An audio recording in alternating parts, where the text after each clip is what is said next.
I've got 8 random questions, and you'll pick 3 numbers, and whatever question those numbers correspond to, that's just where we're starting, so. Okay. 4. Oh, this is a nice one. Bucket list. Just give me one thing on your acting bucket list, like trying a new genre, working with a specific person, anything at all. Ooh, acting bucket list. Maybe like a really epic death. Can you like in a horror movie? Oh yeah, right. Yeah, I guess that's where it would happen. But it feels like that has to happen at some point. Like a really drawn out, insane death.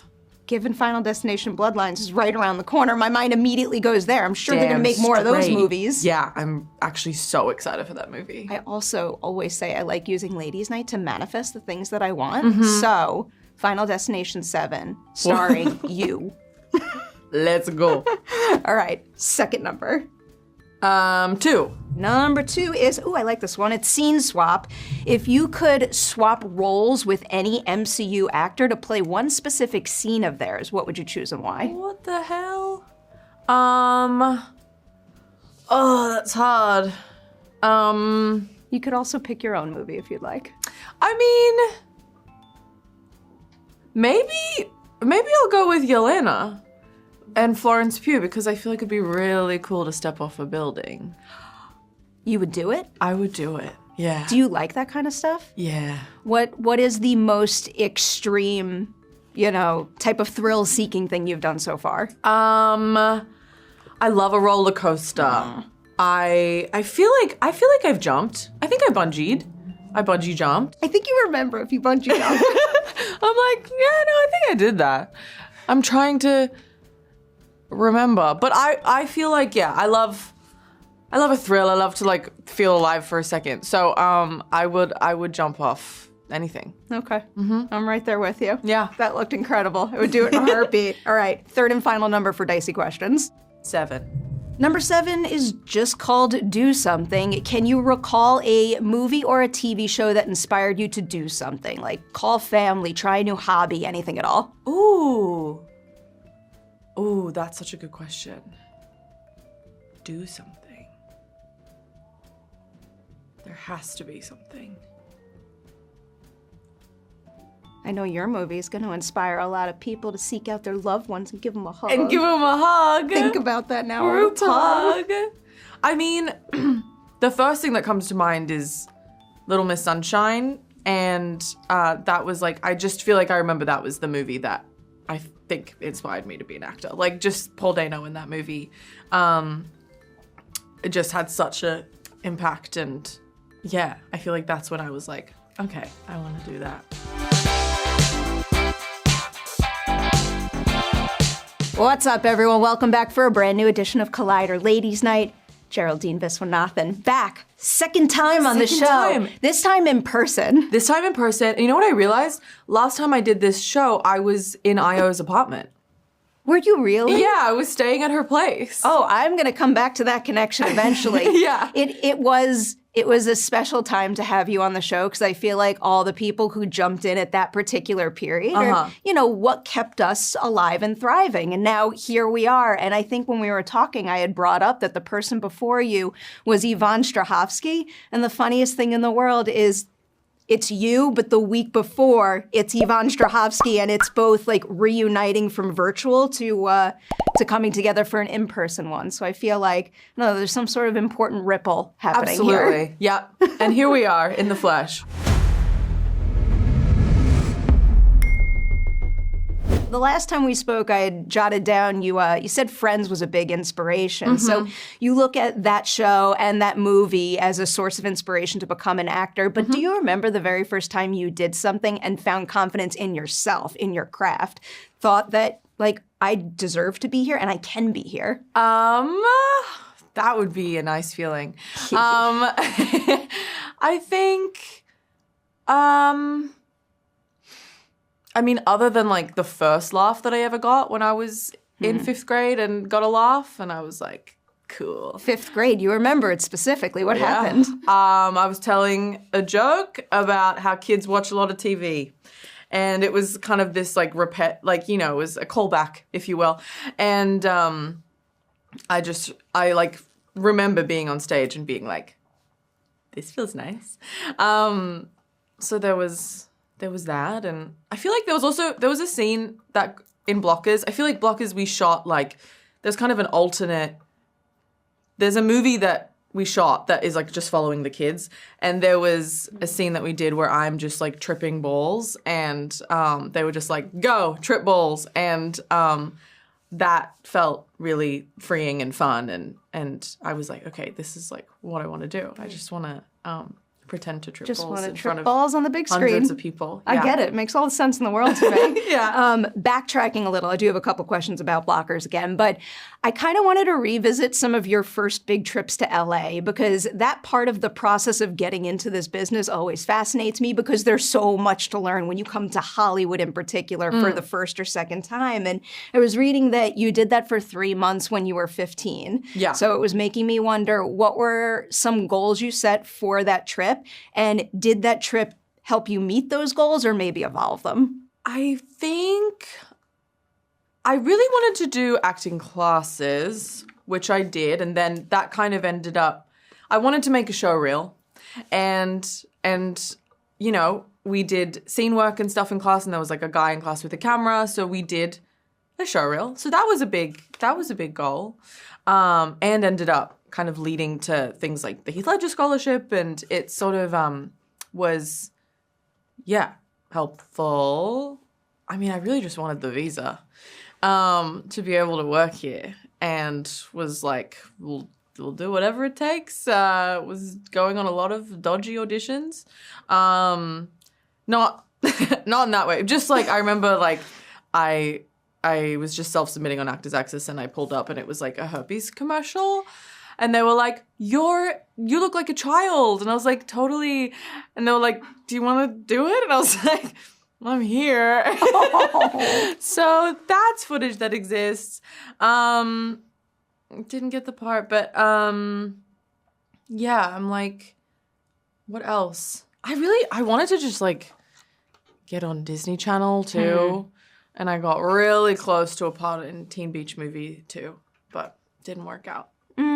So, yeah. I have a couple of follow-up questions because you mentioned acting classes, and I'm just like absolutely obsessed with the multitude of techniques one could use to practice your craft. So at that time, like, what was it like picking the right acting classes, and did anyone stick with you and then kind of inform how you operate now? Yeah, I think I did it all. I did like scene ones, and there was a comedy class, but that was kind of crazy. Why was it crazy? Well, it was just sitcom acting. It was very, I think it was like, that was the multicam generation, and it was very technical in a way that I don't know if I use it all now. You know what I mean? But I think the most helpful one was one I did in Australia, actually, with Les Chantry, who it's all about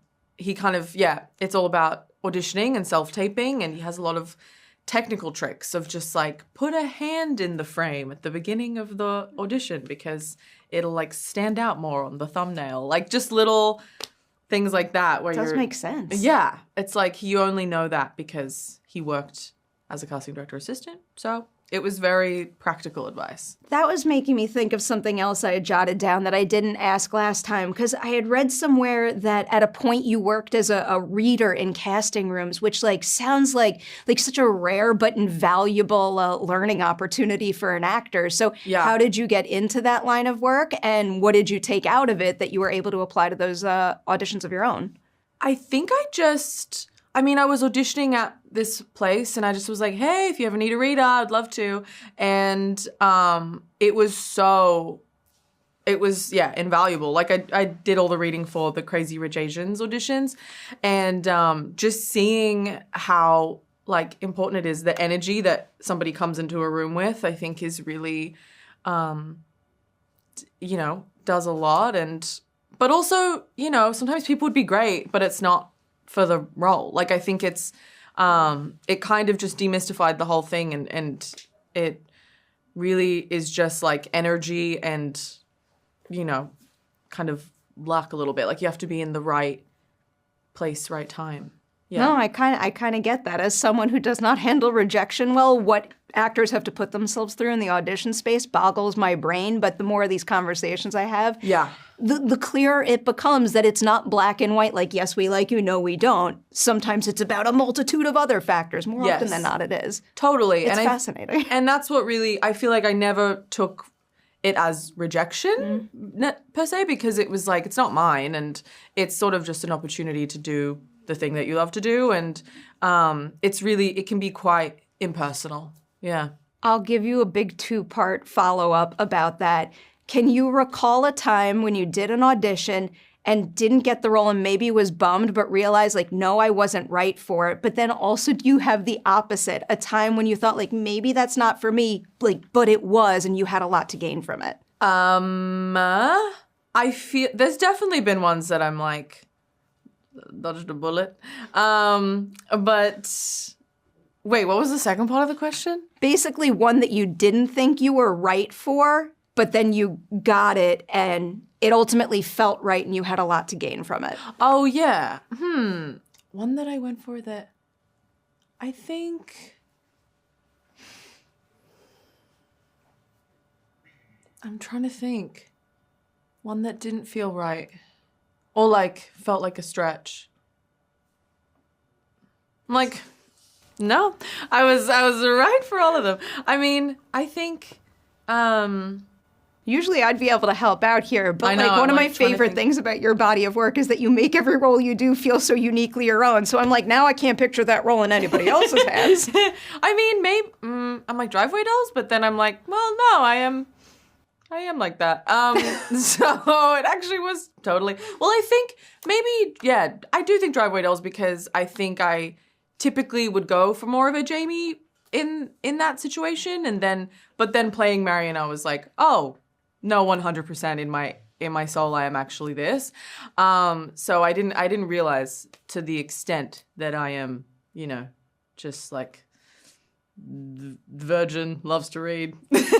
I love that movie as is, but I love experiments like this. All I want to see is like an alt version of that movie now where you two swap roles. I know. While we were doing it, I was like, let's swap. It would be very interesting. It would be fun. Yeah. I would watch that. Going back now a little bit, so we talked about one of your first trips to LA. Yeah. But I'm also curious about the point when you came here for a trip and I guess felt like you had a foothold. Was there any particular thing that happened that made you say, like, this isn't just in and out anymore? I'm here and I'm doing it. I think once I did Blockers and then it just sort of kept rolling. And it really did. And it rolled, baby. I kind of was like, okay, I'm here now. Got that visa. Yeah, that's sort of when it all started to feel real. Yeah. Looking at choosing projects for after blockers, because I feel like in this business, there's always a whole lot of pressure with having like that big breakout moment, so to speak, and then figuring out what to do next, because essentially all eyes are on you, and I imagine there's a lot of pressure. Can you recall some of the goals you had in terms of picking projects that would serve you well in this industry as a business, but also fill you up creatively? Yeah, I think it just, it just felt ripe with opportunity that time. And I think doing drama more, trying, like, I think Harlow was such a way for me to stretch and, kind of see what I can do. And also, like do something different, very different from Blockers. So just kind of keeping it as open as possible, I think, was the goal at that time. Yeah. That movie's so good. That's great. Bad Education's great. Yeah. I just love the variety that happened right after that, too. Of all the projects that came after Blockers, is there any particular one that you would credit with, I guess, either reshaping or evolving your acting goals for yourself the most? Like a time when you realize, like, I didn't know this, but I actually want more of that now. Maybe Drive Away Dolls, or like, I was kind of like, would love to do more freaky stuff. But also I think the experience of Broken Hearts Gallery was so fun. I mean, but I kind of knew that would be. You're so perfect in that. Oh my gosh. That was, because that was when you were last on Ladies Night, and that was just that was such a bright spot in a dark time. Yeah. So that movie will always have a special place in my heart. Oh, that's so nice. I also love the ensemble in that movie. Totally. Actually, that's making me think of something that I asked you at that time, but since you've made so many other things and worked with so many other actors, so I'll bring this one back. Again, speaking to how much I love how many different acting techniques there are out there, can you recall someone who you've worked with recently that you immediately clicked with? Like you were right there on the same page from day one, but then also someone who recently challenged you to try something new and maybe try something new for the better? I mean, shout out to Julia Louis-Dreyfus. Yeah. I feel like I was like, yes, you. And she's just so perfect and wonderful and kind of, who I think we all want to be. So most perfect woman in America, I like to call her. And Put I feel that on a mug too. Yeah, no. I heard about your world's greatest boss mug. Yes. That's a good idea. She deserves that one as well. She does. Put it up on the mantle. Yeah, I feel like we were just sort of like, in the pocket together. And yeah, she's just so sharp and brilliant and just like loves words in the way that I do as well. So that was really cool. And then who challenged me to do something different? You know what? I'll say Margaret Qualley. I think she's wild and like just so like I think we had very different approaches on that movie. I mean, I guess it reflected our characters as well, but she was just like kind of going off until like the very last second, whereas I'm a little bit more like need to focus, need to prepare. So I feel like, she maybe kind of loosened me up as she does in the movie. But yeah, her approach was a little different to mine. Yeah. I feel like bringing up Julia would make this a really great segue into Thunderbolts, but I want to squeeze in one other question that I've gotten in the habit of asking a lot lately because I think it's important to highlight these moments. Do you remember the very first time on a set when you could feel the power of your own voice, where you were able to speak up and change something either in front of the lens or behind it for the better? Yeah, I feel like in the final season of Miracle Workers, the writers and showrunners and I had become really close, and I feel like at that point I felt confident enough to say like, hey, could I play somebody kind of insane? Because I think that sometimes with characters who are minorities, I think that there can be this pressure that they need to be smart and strong and perfect and like kind of model minorities. And I kind of was like, I want to play somebody insane and dumb because that's really fun to perform. So I feel like I had a conversation with the showrunners of just like, I want to shake it up and branch out. And so then they let me play like a murderous warlord. And that was, I think, like the most fun I've had. Like it was just really cool to pop off. And that was, I felt it was a real like nice way to end, because Miracle Workers felt like my like university or something. Like I started and I was terrified and had no idea what I was doing, and then by the end I was kind of like asking for big things. So yeah, I feel like that was a moment where I was like, cool, we've We've grown. That's a beautiful answer. I'll squeeze in one follow-up about Miracle Workers because I also love that show. But you just brought up that at the beginning you were terrified. Do you remember maybe the very first time you took a big swing on that show and you were terrified, but I guess you realized it was okay, even if you took a swing and it missed? Yeah. There's a lot of moments where they're just like, go, be insane. Well, there was the time that I broke my ankle, actually. Yeah. Because I ride horses, and I was like, hey, I ride horses, just so you know. And they were like, oh, cool. Like, we're going to put you on a horse. And I was like, this is my dream. And then naturally we get there. I do it a bunch of times, and it's all great. It's all really cool. We do one for safety. As I'm jumping off the horse, I roll my ankle, scream bloody murder, blackout, really scary. And so that was sort of, epic fail. But cool before that happened. Yeah. And then you got back up and you crushed it for 3 seasons. We kept on shooting.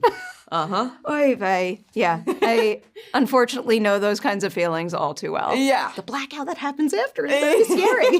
But then you come back fighting form, and thankfully your feet are on the ground for the most part in this movie. Yes. Back to the very beginning of Thunderbolts, I'm very curious about the process of signing on for a movie like this versus anything else. When you sign on for a big franchise like the MCU, are there any other things that you need to consider for that you don't need to consider for a standalone project? Well, I think the biggest thing here was you don't read the script before you sign on. So I was just sort of, Jake was trying to explain to me the script and the character, which was really, I was like, like, I don't know what you're saying. But I think it sounds good. So it's sort of, you're jumping in blind, but you're just like, obviously I want to be in this company and be a part of the Marvel Universe. And Jake is such a brilliant filmmaker. It just felt like a very kind of, charmed way to enter the world. But I feel really lucky. I didn't have to go through the gauntlet of auditions. They were just like, you want to do it? The second I heard Jake was directing this, I'm like, oh, I'm good.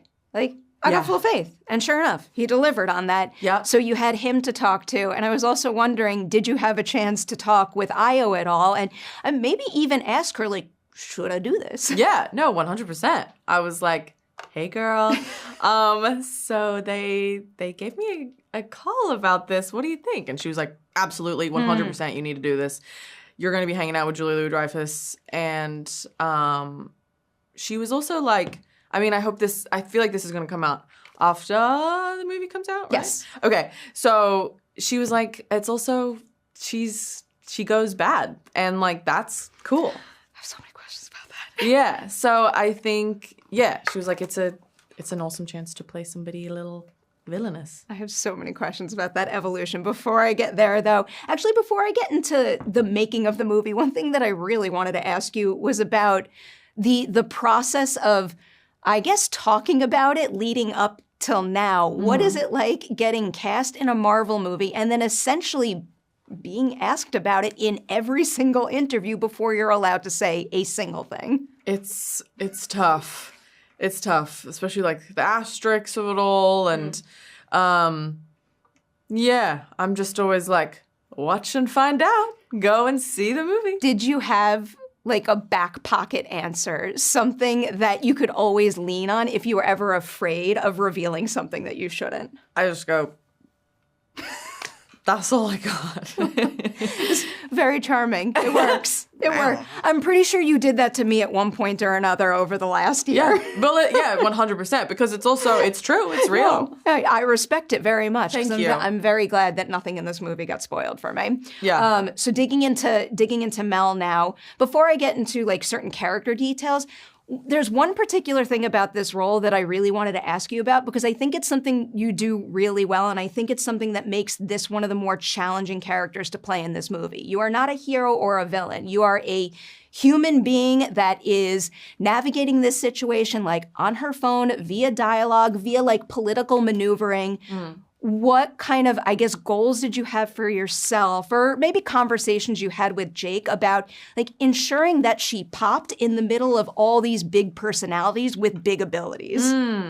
Yeah, I think, it felt very clear what to track, and like it was really just about that kind of internal struggle, but also I think what makes her pop is like you don't really know where her head's at because you're not really following her. But she then ends up like kind of driving a lot of the plot. Like she is also kind of instigating big things. Like she brings them to the Avengers Tower, and I think, well, even just saying that now, I was like, that's so cool. But yeah, I think we just had to really trust that, it's a very real thing when you work for somebody and you're like, wait, are they bad? I want to do good, I think. And I think, we talked a lot about Jake and his assistant, and kind of just that dynamic felt like hopefully it would pop. But yeah, I think just trusting that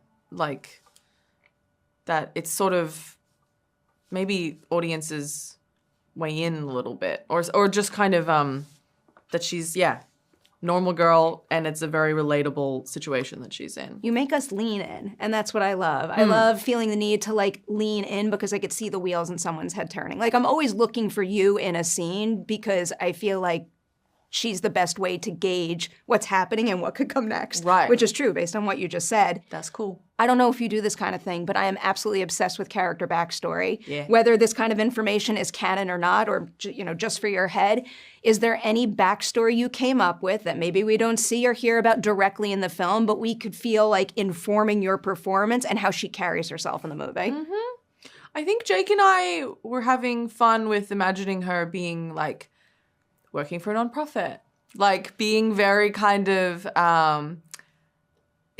in her activist bag, just being kind of like, I think like her college years and kind of being very high achieving, being, involved in these organizations and, being a part of like debating groups, like just being kind of this good student, but also kind of like, being like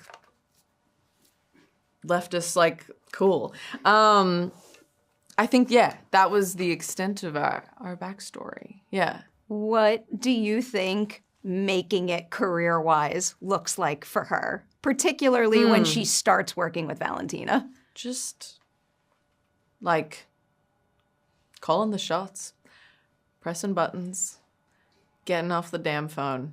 And I think, and just, so I think not getting coffees for people. And I think just having a say, making decisions, making calls. Whatever that position is in the CIA. When it comes to making her own calls, what do you think, I guess, like, guides her compass the most? Like, she wants, to have her own power in this world, but, like, what does she actually want to do with that power at the very beginning? How does she want to impact those around her? I think at the beginning she's like, I want to keep everybody safe and make, morally conscious decisions as much as she can, and then that turns out to be more difficult than you think. But I think, she just has kind of an innate moral compass that she is like guided by, that I think a lot of us kind of feel. I think, but who knows? Yeah. Yeah, I'm gonna get into that moral compass getting a little wonky in a second. But first, I do want to touch on your collaboration with Julia a little more, because it does feel like the relationship between your characters, I guess, only works unless you get it like pitch perfect and like the cadence is spot on. So do you remember the very first thing the two of you did, either in prep or on set, that made you think yeah, like we got the vibe right?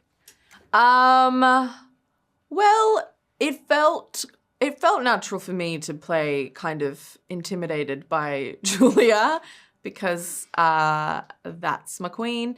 So that dynamic we kind of just fell into it. But I think there's a scene, I think it's actually cut from the movie, but it's where she kind of says my name wrong and I am like, correct her, and then she's like, oh. I think it's that kind of like snappy but dismissive kind of like this dynamic that we found very quickly. I think that's just like, we're both from comedy land, and so I think that's when I was like, oh, okay, this is gonna be fun.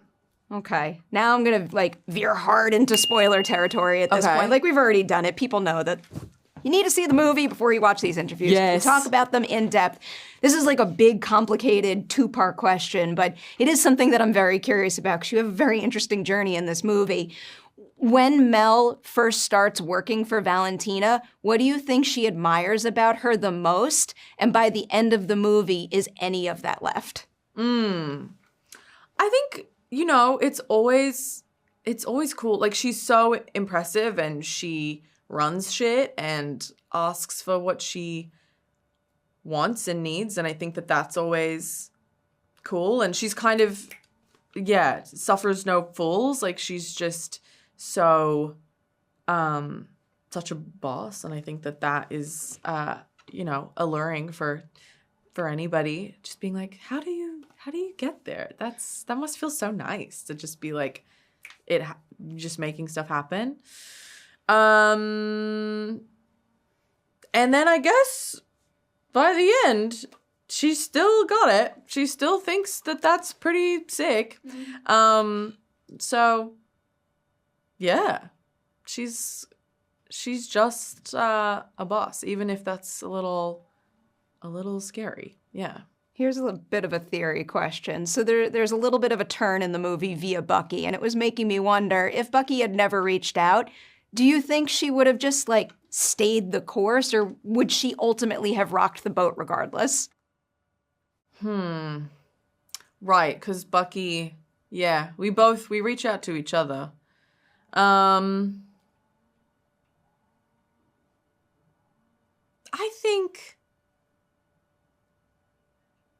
I think she would have rocked the boat regardless. I think she's so wrapped up in what's happening. She knows the details of what's happening. So she would be intervening no matter what. Yeah. That is exactly how I would picture it going. So jumping to one of your biggest scenes in the movie, it's when Mel steps in and essentially saves Valentina by pulling the trigger. I feel like I'm going to mush this into like a gigantic like 3-part question, but hey, what was it like for you, like building to that moment or that decision that essentially happens off screen, like figuring out what she gains from saving her versus, let's say, and this is just my mind veering in a direction that might not have been an option, but like if she had let her go, like maybe she could have ascended to power and taken her position. So like, why save her and want to continue to work for her? Ooh. But with more money. Right. Damn, I guess she simps.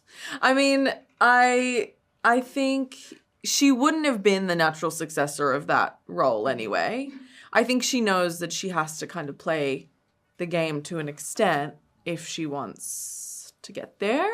And damn, maybe it's like a bit of, wait, what's the thing?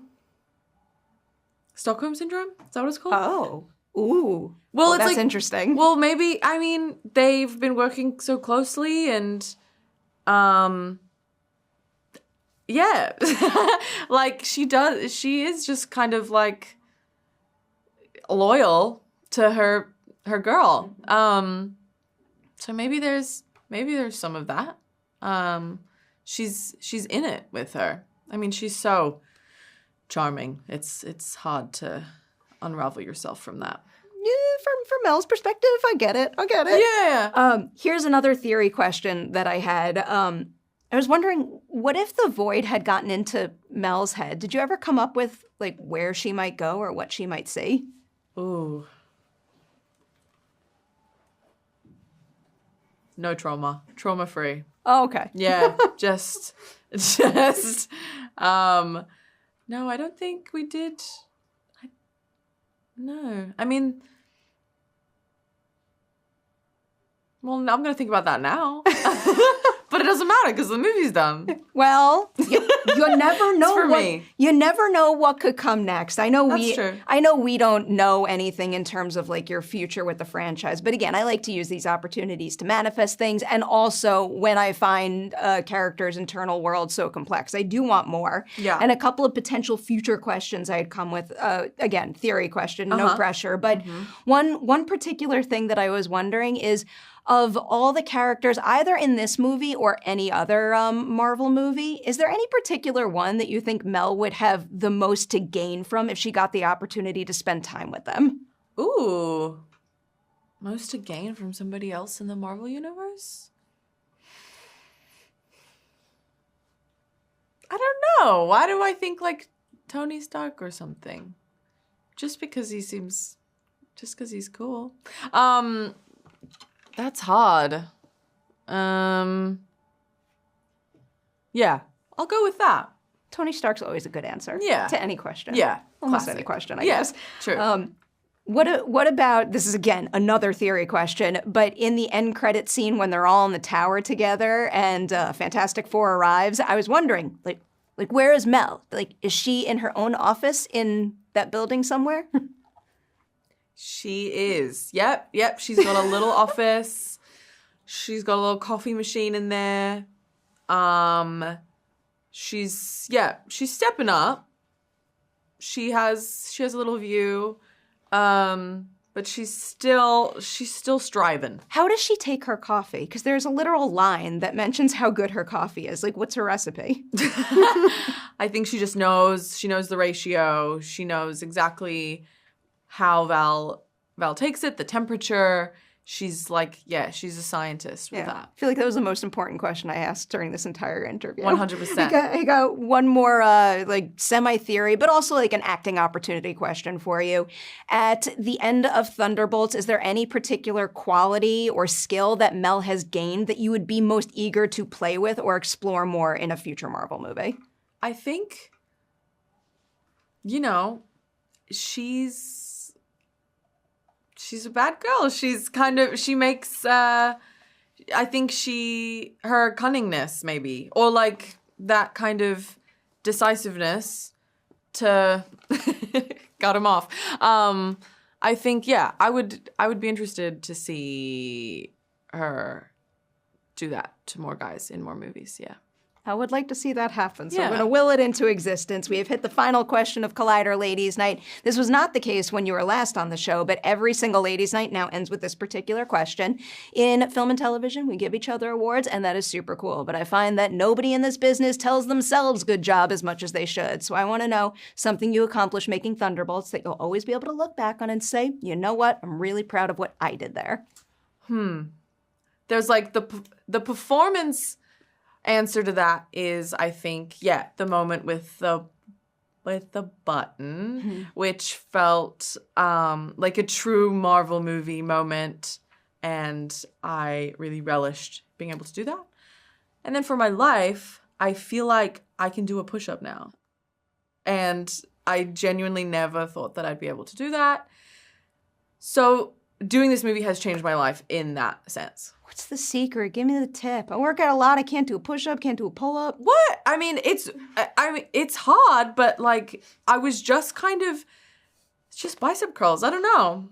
I feel like for the first time in my life, I'm seeing muscle definition, and that's on Marvel training, baby. Most impressive. Thank you. The whole movie is most impressive. I was just loving the emotional big finish of it. It really is something special in that respect. I'm going to say huge congratulations on everything you accomplished on Thunderbolts and everything else coming your way in the future. I know you'll be back on Ladies Night. Thanks, Barry. You're the best.